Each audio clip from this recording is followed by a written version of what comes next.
এটা তো স্টুডেন্টদের আলটিমেটাম, আমি তো ওইটাই আপনাকে বললাম। যখন আপনার এটা তো ছাত্র জনতার বিপ্লব, আপনাদের মনে রাখতে হবে এই আন্দোলনে অসংখ্য ছাত্রের প্রাণ ঝরেছে। এই আন্দোলনে আমাদের চোখে এখনও যখন মুগ্ধের কথা বা আবু সাঈদের কথা বা আপনার ফাইয়াজের কথা যখন আমরা দেখি, আমরা যখন একটা শিশু মারা গেছে 6 বছরের রিয়া গোপ, তাদের কথা যখন পড়ি টড়ি, এখনও আমরা মানে খুবই আবেগ আপ্লুত হয়ে যাই। তো এই আবেগকে নেতৃত্ব দিচ্ছে, প্রতিনিধিত্ব করছে আমাদের সমন্বয়করা।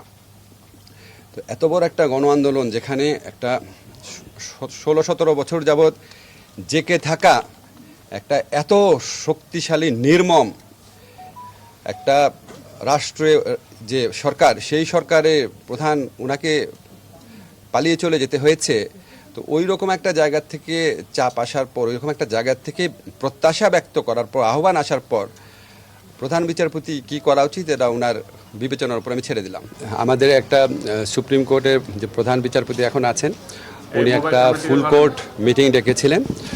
তো এটা আপনার ছাত্র জনতার পক্ষ থেকে আমি একটা স্ট্যাটাস দেখেছি, আসিফ মাহমুদ বলেছে যে এটা কারোর সাথে কনসাল্ট করে নাই উনি, এটা যেভাবে ডেকেছেন এটা মনে করা হচ্ছে যে এটা একটা যে স্বৈরাচারী পরাজিত শক্তি ছিল তাদের পক্ষের একটা মুভ, আমি যতদূর মনে করতে পারি। তো আমি এই ব্যাপারে কমেন্ট করার আগে কয়েকটা কথা বলতে চাই। দেখেন, আমাদের প্রধান বিচারপতি অত্যন্ত শ্রদ্ধেয় উনি, তো ওনারা কিছু ব্যাপারে তো প্রশ্ন ছিল, বিশেষ করে যখন এই আন্দোলনটা হচ্ছে তখন উনি প্রশ্ন করেছিলেন আন্দোলন করে কি রায় পরিবর্তন করা যায় কি না। এটা নিয়ে মানুষ আপনার ভালোভাবে নেয় না জিনিসটা। এছাড়া একটা ব্যাপার ছিল খুব দুঃখজনক, সেটা হচ্ছে উনি ছাত্রলীগের কাছ থেকে চিফ জাস্টিস হওয়ার পর ফুলের শুভেচ্ছা নিয়েছেন। তো এটা তো আমার কাছে ব্যক্তিগত অভিমত হচ্ছে এটা কোড অফ কন্ডাক্টের লঙ্ঘন ছিল, এবং এটা মানে এটা খুব ভালো একটা ইমপ্রেশন দেয় না। এবং উনি ডিবি পুলিশের যে প্রধান হারুন, যার নানান আপনার কি বলবো তার সম্পর্কে নানান প্রশ্ন রয়েছে, এবং উনি আমাদের এই ছাত্র আন্দোলনের সমন্বয়কদেরকে ধরে নিয়ে নির্যাতন আটকে রাখা এটার মূল ব্যক্তি ছিলেন।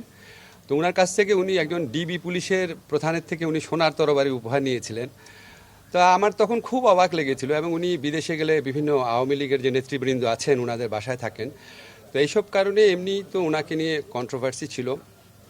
তারপর যখন উনি এই মামলাটা চলার সময় এই কমেন্টটা করেছেন, এত কিসের আন্দোলন, আমি পত্রিকায় যেভাবে পড়েছি এটা রিয়্যাক্ট করেছে, এবং আমি যেটা জানি ছাত্র জনতার পক্ষ থেকে ইতিমধ্যেই ওনার পদত্যাগের ব্যাপারে দাবি উঠেছিল। আজকে বোধহয় সেটা আবারও বলা হয়েছে, যেহেতু উনি ফুল কোর্টের মিটিং ডেকেছেন। তো এটা একটা অনভিপ্রেত ঘটনা, এই ধরনের অনভিপ্রেত ঘটনা না ঘটলেই ভালো। আমরা তো মনে করি সুপ্রিম কোর্ট হচ্ছে আমাদের সংবিধান রক্ষণের, মানবাধিকার রক্ষণের জন্য একটা সবচেয়ে বড় প্রতিষ্ঠান। তো এমন কিছু কারোরই করা উচিত না যেখানে ছাত্র জনতার যে গণ আন্দোলন বা গণ অভ্যুত্থান, এটার বিপক্ষে সুপ্রিম কোর্টকে দাঁড় করানোর চেষ্টা কারো করা উচিত না। আপনারা ইতিমধ্যে দেখেছেন দেশের পুলিশ বাহিনীকে এই গণ আন্দোলনের বিপক্ষে দাঁড় করানোর কি পরিণতি হয়েছে। তা আমরা তো এরকম কিছু হোক কখনোই চাবো না। তো আমরা আশা করব যে সবার যেন শুভবুদ্ধির উদয় হয়, এবং ছাত্র জনতার যে গণ আন্দোলন রয়েছে এটার আকাঙ্ক্ষার প্রতি আমরা যেন সবাই সম্মান দেখাই। স্যার, বিচার বিভাগ সংস্কার নিয়ে আমি একটা প্রশ্ন করতে চাচ্ছি। এটা প্রশ্নটা হলো, বাংলাদেশের বিচার বিভাগ গত 15 বছরের যে দুঃশাসনের নজির স্থাপন করেছে, 3 বছর 7 থেকে শুরু করে সর্বস্তরের মানুষ, হাজার হাজার মানুষকে নির্বিচারে রিমান্ড দিয়ে দিনের পর দিন নির্যাতন, অনেক লোক কয়েকশো রেফারেন্স আছে যে নির্যাতনের নির্যাতনের মুখে পড়েছে। আমি বুঝেছি আমি আপনার প্রশ্ন বুঝেছি। শোনেন, আমি আইন মন্ত্রণালয়ে দায়িত্বপ্রাপ্ত উপদেষ্টা হিসাবে আইনগত সংস্কার করে উপযুক্ত জায়গায় উপযুক্ত ব্যক্তিদের পদায়ন করে আমার মন্ত্রণালয়ের এখতিয়ারাধীন ব্যাপারে যা যা করার আছে আমি সর্বাত্মক চেষ্টা করব। আমি এই পজিশনে এসেছি, এটা আমি মনে করি এটা আমার একটা দায়িত্ব। এটা ছাত্র জনতার আকাঙ্ক্ষাকে প্রতিনিধিত্ব করার দায়িত্ব।